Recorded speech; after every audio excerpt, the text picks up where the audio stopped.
नमस्कार। मैं आगे कुछ बताऊं उससे पहले आइए मेरे एक दर्शक का सवाल सुनते हैं। सुभाष सर, अगर आपके पास पूरी तरह कोर्ट मैरिज करने के बाद अगर लड़की माँ बाप के खिलाफ जाकर बयान बदल दे और वो ना रहना चाहे और दूसरी के उसने शादी कर ली, तो उस परिस्थिति में मेरे साथ क्या होगा सर?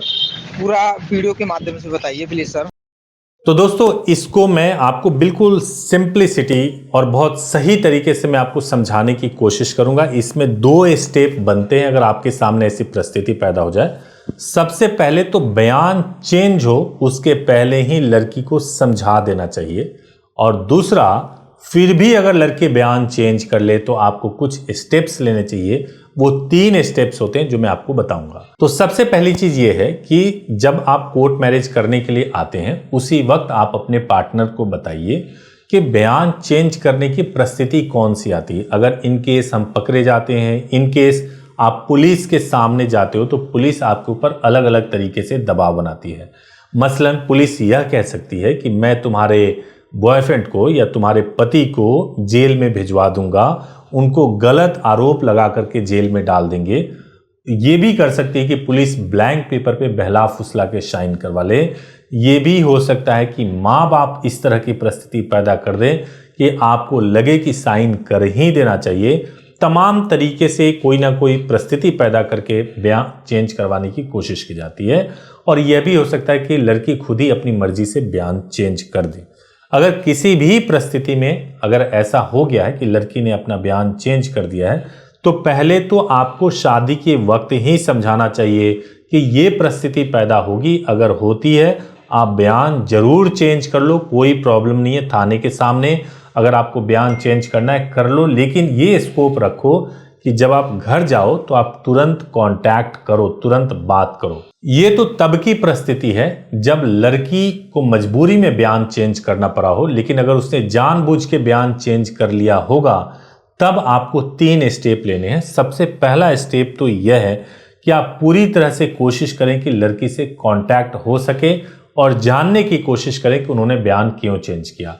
अगर वो फिर भी एडमेंट हो और आपकी शिकायतें कर रही हो और बयान चेंज करने से पीछे नहीं हटने वाली हो, तो आप उनको बताएं कि चूंकि लीगली शादी हुई है तो इसको समाप्त करना जरूरी है। अगर आप वास्तव में नहीं चाहते हो इस शादी में रहना, तो आपको मिल करके इसका कोई ना कोई सोल्यूशन निकालना पड़ेगा। अदरवाइज आप भी कहीं शादी नहीं कर सकते हो और मैं भी कहीं शादी नहीं कर सकता। तो पहले कांटेक्ट करना और कांटेक्ट करके समझाना बहुत जरूरी होता है। जो दूसरा स्टेप होता है कि आप कंप्लेंट करा सकते हैं, नोटिस भिजवा सकते हैं या कोर्ट जा सकते हैं। कंप्लेंट का मतलब ये होता है कि आपकी बीवी को कोई फोर्सफुली लेकर चला गया है या वो अपनी मर्जी से चली गई है। दोनों परिस्थिति में पुलिस में कंप्लेंट करना जरूरी होता है ताकि आपके ऊपर कोई आरोप ना लगा दे। दूसरा, साथ ही साथ उनको एक लीगल नोटिस, उनके परिवार को भी लीगल नोटिस भेजना जरूरी होता है कि आपकी वो लीगली वेडेड वाइफ है और उनको साथ में आके रहना चाहिए। आपके पास रेस्टिट्यूशन ऑफ कंजुगल राइट का अधिकार है। अगर वो साथ में आकर के नहीं रहती हैं तो आप उनके खिलाफ कोर्ट जा सकते हैं और कोर्ट में जाकर के उनको मजबूर कर सकते हैं कि वो आपके साथ में आकर के रहें। अगर ये दोनों ही चीज करने के बाद से आपको सफलता नहीं मिली है और तीसरी चीज आपके पास है कि आप हिंदू मैरिज एक्ट में अगर आपने शादी किया है या किसी भी एक्ट में शादी हुई है, तो आप रेस्टिट्यूशन ऑफ कंजुगल राइट के लिए फैमिली कोर्ट में जा सकते हैं और साथ में रहने के लिए मजबूर कर सकते हैं। अगर फिर भी, हालांकि इसमें निर्णय आने में काफी समय लग जाता है, तो कई बार लोग habeas corpus writ petition high court में लगाते हैं। यह उसी परिस्थिति में होता है जब लड़की को मजबूरी में बंधक बनाया गया हो, लड़की की इच्छा हो कि वो अपने पति के साथ में रहे, लेकिन मजबूरी वश वो अपने माँ बाप के साथ में रह रही है। तो ऐसी स्थिति में हैबियस कॉर्पस रिट पिटीशन लगा करके आप अपने वाइफ को हाई कोर्ट में बुला सकते हैं और वहां से आप दोनों साथ में अपने घर आ सकते हैं और साथ में रह भी सकते हैं। ये तीसरा ऑप्शन है।